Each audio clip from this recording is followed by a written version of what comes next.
Hey there, my name is Cameron, also known as Venus Theory, and welcome back to PSP University. In this first video, we'll be taking a broad look at compression as a whole, talking about some case uses for it, and beginning by answering the big question, what is compression? Compressors are a tool that's used to reduce the dynamic range of a signal. If you think about the difference between whispering and yelling, there's a pretty big difference in the volume, and in simpler terms what this means is a compressor is used to adjust the difference between loud and quiet. Generally speaking, most compressors have 5 basic controls. The main 2 controls are threshold and ratio. The threshold sets the level at which the compressor starts to act on a signal, and the ratio controls how much compression is then applied. If we have a ratio of 2:1, for example, and we have a signal that crosses that threshold by 8 decibels, it will be reduced by 4 decibels, and we continue with this ratio going on and on and on up into infinity to 1, in which case it acts more like a limiter where it just completely stops the signal at that threshold. The next 2 main controls that can be a little bit confusing, especially when you're newer to production, are attack and release. Attack controls how fast the compressor acts once the signal crosses the threshold. A fast attack can be very aggressive and make things sound loud and punchy and really in your face, whereas a slower attack can offer a bit more of a neutral and open response to the compressor. However, if your attack is too slow, it might not actually end up doing anything at all because the compressor isn't acting on the signal. Release, on the other hand, is the opposite. It controls how fast or slow the compressor lets go of the signal, and this is usually timed to the track and the material. So when you have a signal hitting the compressor, once it lets go, it should go back to 0 or close to it before it gets triggered again and starts applying any compression. The final control is something you might not see on every compressor, and that is the knee control. What this control does is it controls the response of the compressor once it's being triggered with some kind of audio signal. Some compressors offer an adjustable knee from very steep and hard to more soft and rounded knees. Some have a variable knee that depends on the threshold or the ratio, and some offer no knee control at all because it's just a fixed knee.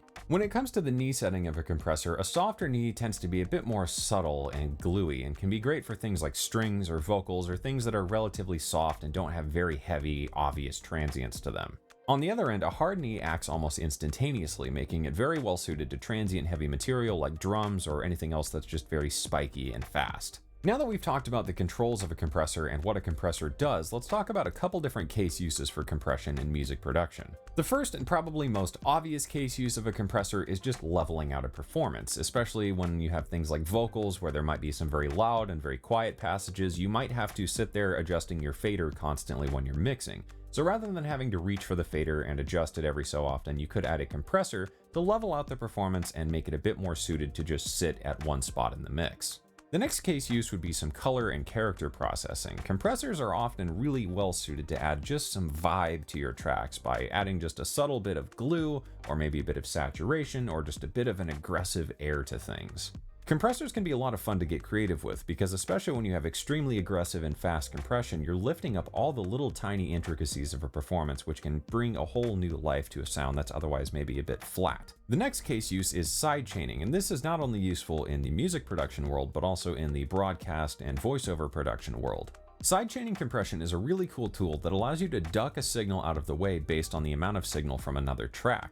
A very common use of this is in electronic music, where you'll hear the music duck out of the way of things like the kick drum and the snare. When it comes to broadcast production like podcast, voiceover work, or anything else, this is a really useful tool to duck anything out of the way of the main dialogue, so this is a very handy thing to know about for both music production and general production work. Another really great way to use compression is gluing elements together, and this can be a set of elements like a sampled drum kit that maybe doesn't quite fit together, or even an entire mix. Even if you're fairly new to production, the term glue compression is probably somewhat familiar, and what this refers to is the ability to use a compressor to take a group of elements that maybe don't quite sit well together and tame them a bit. Glue compression can refer to anything that's being grouped together and fed through a compressor, like a set of vocals, a sampled drum kit, some guitars, or anything else that just maybe has too much variety to it and needs to sit better together. Finally, compressors are great at adjusting transient information in general because this is more or less what they were kind of designed to do. When it comes to compression, you can use them to not only enhance the transients, but also tame them, allowing you to carefully adjust your mix and make sure things don't poke out too much or poke out more if they're not maybe sticking out enough.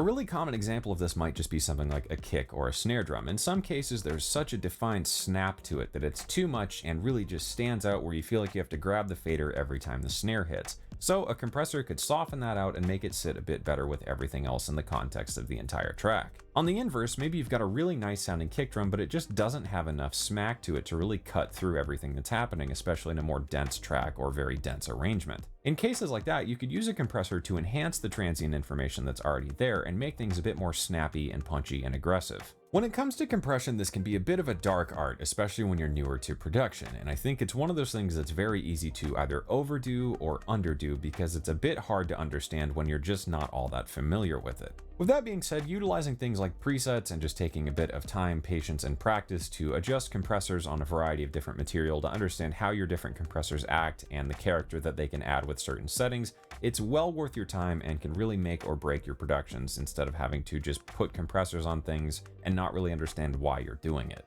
In the next video in this series, we'll be taking a look at the different type of compressors and talking about what makes them different, and finally, we'll follow it up with a listening test to hear the differences between each different type of compressor and learn what they're useful for. As always, thanks for joining me for this episode of PSP University. For more videos, be sure to subscribe down below, and for more information on PSP plugins, you can head over to pspaudioWare.com.